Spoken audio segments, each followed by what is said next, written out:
From Tucson, we're at Cactus Bowl for the Arizona Invitational Tournament, and it is deja vu all over again as we have a young lady named Lamb who's about to do something pretty spectacular. Well, either way is going to do something spectacular, but it's not Stacy this time, it's Ashley Lamb, 5 years old, looking to win the Invitational. She has no losses, and of all the people that she has to bowl in the Invitational title match, it's Kristen Lee, who's kind of been like the big sister to both Ashley and Stacy.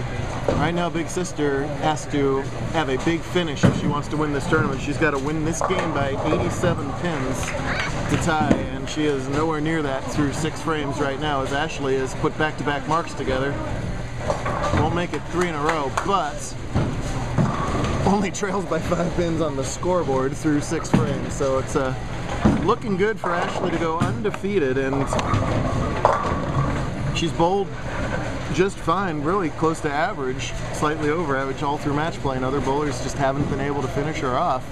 We saw a similar thing with her big sister Stacy a couple of years ago at TPC, and here it is all over again. Yeah, Stacy right here to my right now.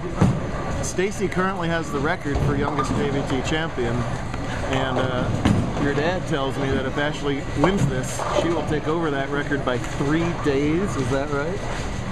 She'll win 3 days younger than when you won, so you'll be the first and second youngest winners in JBT history. It's kind of bittersweet to see Kristen in this unenviable position because she's been so good to both these girls. Really been a fantastic role model for them all year long. If you go back and watch the Cliff Castle video, you'll see Stacy and Kristen playing for the title with them, you know, high-fiving each other, and I think Stacy on Kristen's lap most of the time. You got that comfortable. So great to see our older bowlers be some mentors, and she's not out of this by any chance. She's a competitor. The good news for Kristen is that she is easily locked up Bowler of the Year. She basically had to not fall on her face today, and that certainly didn't happen with a worse than second place finish.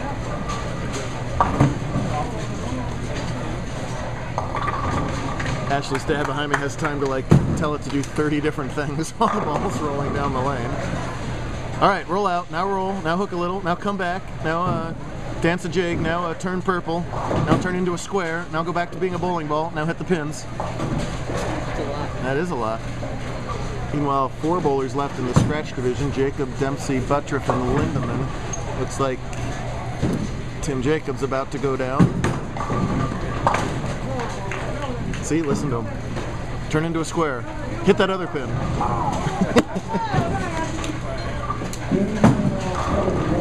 78 through 8. Lee could get as high as 129 through 8, which would suddenly turn into a 50-pin advantage. So, not over, but Kristen just about, thank you, sweetheart, in a must-strike situation. Bowled on the very difficult 2012 Nationals pattern. It's many bowlers who have bowled in Baton Rouge so far this year say it's the toughest Nationals pattern they've ever bowled in. They certainly played tricky today, and that bucket is not what the doctor ordered.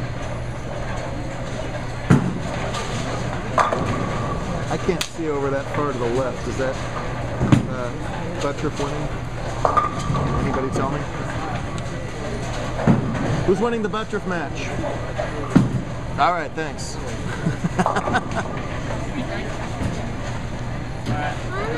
Kristen must make the spare, and she does. She can still max out for, not have to wait for the graphics to come back, I think it's 189. Well, at Ashley's level, she's about a 90 average bowler. You just never know what you're going to get. She struck a couple times in this game. She saw those gutter balls as well.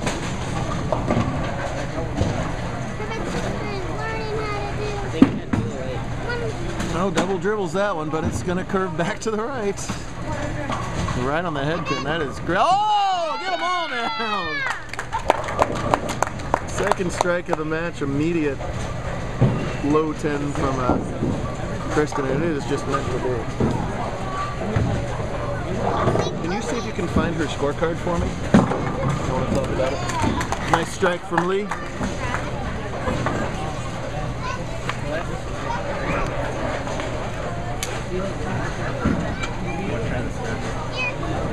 Ashley Sean, pass it on. I'll tell you momentarily. Pass it back. Thank you.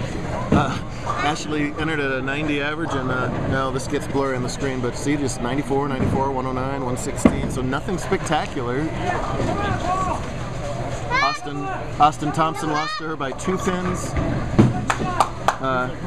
Plenty of other matches lost by less than 20 to your opponents. So opponent's just not able to finish her off. Kristen Lee's not going to be able to finish her off. Nobody's able to finish her off. And we have double Lambs winning major titles in JBT before the combined age of 12. What on earth? When Stacy won, I honestly didn't think I'd ever see that again, just because it's such a long format, first of all, even if the pattern's hard. That she should be asleep by now, let alone winning the tournament. And just everything has to go right. You have to bowl well, and your opponents have to not bowl well enough. And it's happened again.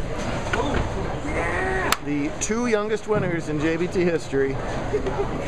Can you believe it? 5 and 6 months, 5 and 5 months. And by 3 days, our new youngest champion. So if you're watching this anywhere over in the interwebs, when we say any age and any age and any average, we are not kidding, folks. If you're good, you can do awful well in JBT, and if you're still just starting to learn the game, the same thing applies. So a fantastic year for Kristen wraps up with a runner-up finish in the Invitational and a Bowler of the Year season. So hats off to both of these bowlers. That is 2 winning situations right here.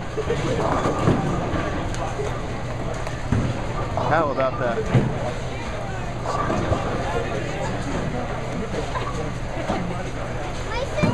We'll be back with the Scratch Division potential title match action here. Make sure you watch that video on YouTube.